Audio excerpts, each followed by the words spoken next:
पूज्य भंते जी, बदायूं फरमाइश चैनल पर आपका स्वागत है। पूज्य भंते जी, आज जो है 14 अप्रैल है और ऐसे महापुरुष का जन्मदिन है जिसे पूरी दुनिया मना रही है। इस संबंध में जो है आपसे हम यही जानना चाहते हैं कि आपने अपने जीवन का इतना बड़ा फैसला कैसे लिया। आपके जीवन से संबंधित कुछ बातें आज हमें आप बताइए, शेयर कीजिए, पूरा देश जानना चाहता है। देखिए, मैं आपको अपने बारे में बता दूं कि मैंने 1994 में MS किया है मेडिकल कॉलेज रीवा से, श्याम साहब मेडिकल कॉलेज रीवा से। मेरा 1985 का एडमिशन बैच था, 1990 में MBBS हुआ मेरा, 1994 में मेरा MS हुआ। और MS होने के बाद फिर मेरे मन में एक सवाल आया कि मैं क्यों ना इस सेट के कुछ अच्छा काम करूं। तो मेरे मन में एक ही सवाल आया कि मेरे पास पहले समय होना चाहिए अच्छा काम करने के लिए। समय का मुझे मालिक बनना है। समय का मालिक बनने के लिए मैंने तय किया कि मैं भाई शादी नहीं करूंगा। और दूसरा जो है, जब शादी नहीं करूंगा मैं, तो मेरे को धन की भी ज़्यादा आवश्यकता नहीं है, तो मेरे नाम से कोई प्रॉपर्टी भी नहीं होगी। तीसरा संकल्प मैंने लिया है कि मैं जब 2 काम करूंगा, तीसरा मेरा घर से भी कोई नाता नहीं होगा, तो घर भी छोड़ा मैंने। तो 29 साल की उम्र में 1994 में मैंने घर छोड़ा और उसके बाद फिर मैंने समाज का काम करना शुरू किया। मैंने तय किया था कि मैं समाज का कौन सा काम करूं, तो मुझे लगा कि मैं शिक्षा का काम करूं। तब बहुजन समाज को शिक्षा का मालिक बनाने के लिए 1994 से काम जब शुरू हुआ तो लगातार चलता रहा। इस दरमियान हमने दिल्ली में अपना ऑफिस खोला, 96 में ऑफिस खोला। और उसके बाद एक पेपर निकाला, 1998 में एक पेपर निकाला हमने, जिसका नाम था सामाजिक परिवर्तक। पेपर निकला, पूरे देश में पेपर का प्रसारण हुआ, प्रचार प्रसार हुआ। और हमने बहुजन समाज को शिक्षा का मालिक बनाने के लिए परिवर्तन मिशन स्कूल पूरे देश में खोले।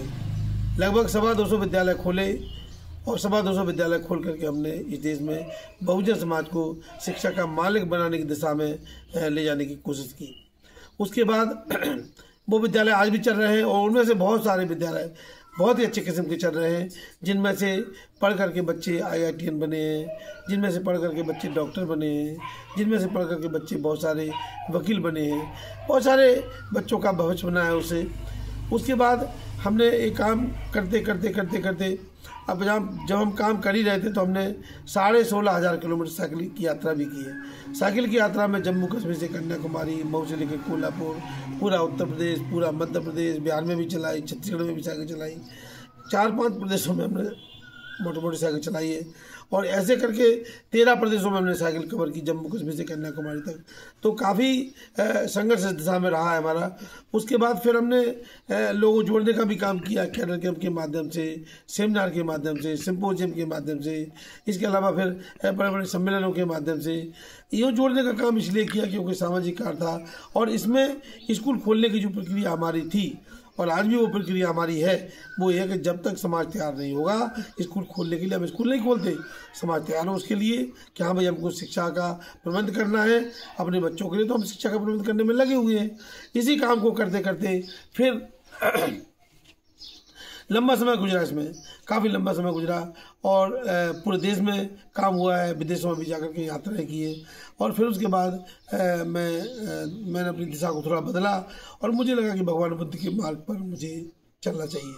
भगवान बुद्ध के मार्ग पर चलने का जब मैंने मन बनाया तो 2017 में मेरी प्रवृत्ति हुई और उसके बाद उपसंपदा हुई और उपसंपदा बनने के बाद आज मैं भिक्षु का जीवन जी रहा हूँ।